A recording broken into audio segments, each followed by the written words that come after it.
Chapter के start में हमें एक बेसमेंट का सीन दिखाया जाता है जहाँ पर एक लड़की फंसी हुई होती है जो अपने बारे में बताती है और बहुत सालों से भाई नोवेल्स की स्टोरी से भाई रिकनेक्ट होकर आ रही है। पर अब वो ये वेird बेसमेंट में फंस चुकी है इस नोवेल फैमिली के यंग लोग के साथ हाइड एंड सीक खेलते हुए। इसको तुम्हें 1 घंटे पहले का सीन दिखाया जाता है जहाँ पर हमारी फीमेल लीड एक लड़की के पीछे भाग रही है जो कि इस घर का यंग लॉर्ड है।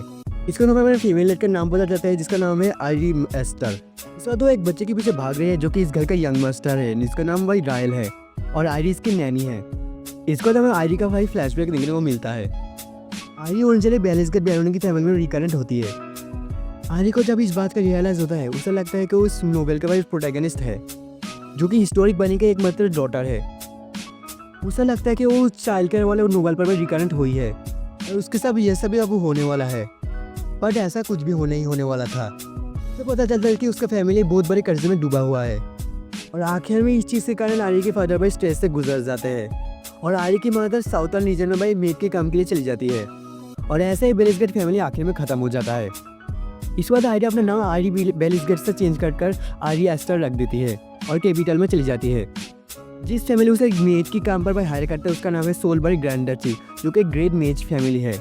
आर्य को कभी कभार लगता है ये एक सपना है पर एटलीस्ट वो अपने आप को बेच नहीं रही या फिर किसी से शादी नहीं कर रही और आयरी अपने बारे में कुछ ऐसे बता रही थी पर तभी कोई उसकी नाम बोलकर भाई पुकारता है। और इसके बाद हमारे चैप्टर के शुरुआती सीन देखने को मिलता है जब आयरी रायल के पीछे भाग रही थी पर आयरी रायल को पकड़ नहीं पा रही थी और उल्टा रायल उसे गुस्सा दिला रहा था।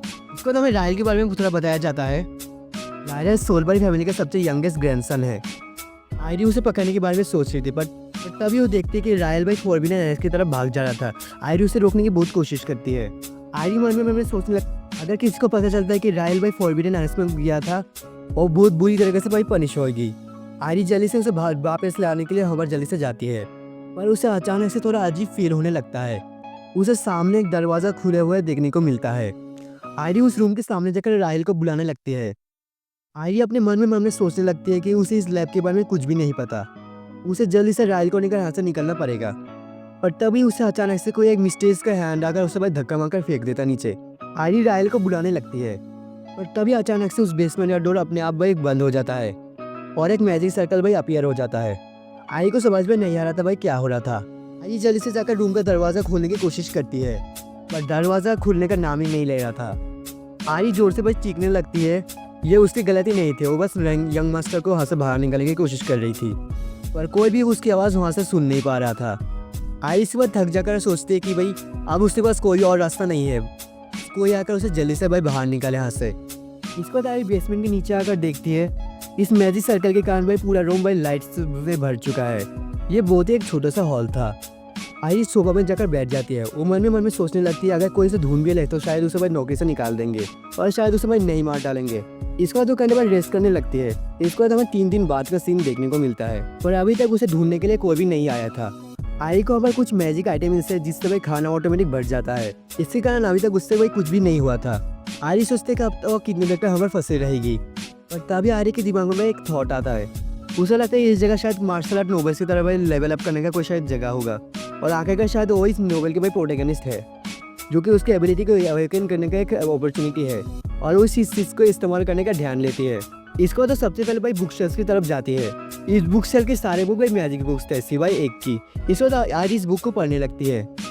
इस बुक के अंदर भाई ऑथर की ज़िंदगी के बारे में लिखा होता है और ये 32 साल पहले का बुक था। इसको तो हमें ऑथर के बारे में थोड़ा पता चलता है।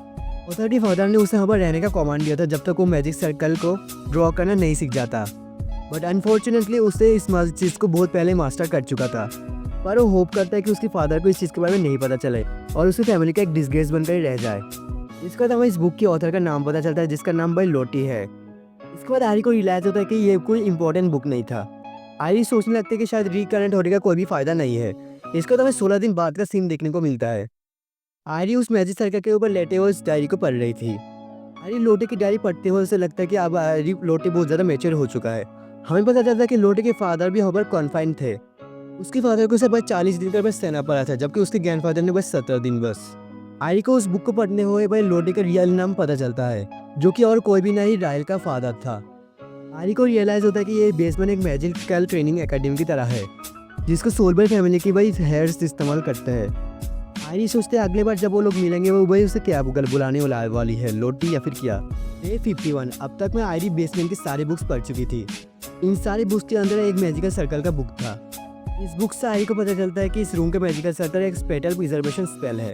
उसे तब रियलाइज होता है कि मैजिक सर्कल का एक जगह भाई गायब हो चुका है, पर तभी आयरी को रियलाइज होता है बात का। ये 51 डेज पास होने के बाद एक मैजिकल सर्कल भाई गायब हुआ है, और अगर इस बात के मुताबिक भाई ये पूरा सर्कल भाई 100 दिन का होगा, और ये 100 डेज के बाद ये पूरा मैजिकल सर्कल भाई गायब हो जाएगा, जिसके बाद आयरी यहाँ से निकल पाएगी। इसके बाद लगभग 100 डेज हो चुका होता है। अब बस एक छोटा सा मैजिक सर्कल ही बचा हुआ था, और तभी वो मैजिक सर्कल भाई गायब हो जाता है। इसके बाद आयरी बेसमेंट का डोर खोलने का भाई कोशिश करती है, और तभी एक रोशनी चमक उठती है। आयरी को पूरा आसमान देखने को मिल रहा था, और यह देखकर आयरी बहुत ज़्यादा खुश होती है। और तभी आयरी को रियलाइज़ होता है कि उसे तो इस वक्त भाई लोबी को देखना चाहिए था, वो आसमान क्यों देख रही है। तो उसे आसमान में एक पंछी उड़ते हुए देखने को मिलता है, और ये कोई मामूली पंछी नहीं थी बल्कि एक मॉन्स्टर था जो कि आयरी पर अटैक कर देता है। आयरी घबराकर भाई चीखने लगती है, पर तभी कोई आकर उसे पीछे से पकड़ लेता है, और वो भाई एक्सप्लोड बोलता है, जिससे एक मैजिक स्पेल एक्टिव हो जाता है, और एक बहुत बड़ा धमाका होता है, और वो मॉन्स्टर भाई खत्म हो जाता है। आयरी पूछने लगती है कि वो कौन है, पर जब वो पीछे मुड़कर देखती है उसे विश्वास भी नहीं हो रहा था। वो मिस्टीरियस कैरेक्टर आयरी का नाम पुकारने लगता है। आयरी को विश्वास नहीं हो रहा था, क्योंकि ये कैरेक्टर और कोई भी नहीं बल्कि रायल था। और यहाँ पर हमारा चैप्टर 1 खत्म होता है, या फिर एपिसोड 1 खत्म होता है। नेक्स्ट चैप्टर के लिए चैनल को सब्सक्राइब कर देना, वीडियो पसंद आए तो वीडियो को एक लाइक कर देना, और ये मैं मानूंगा तुम्हें कैसा लगा कमेंट में ज़रूर बताना। बाय। लाइक शेयर और कमेंट करना मत भूलना। बाथरूम जाना नहीं भूलते ना, ये भी मत भूलना।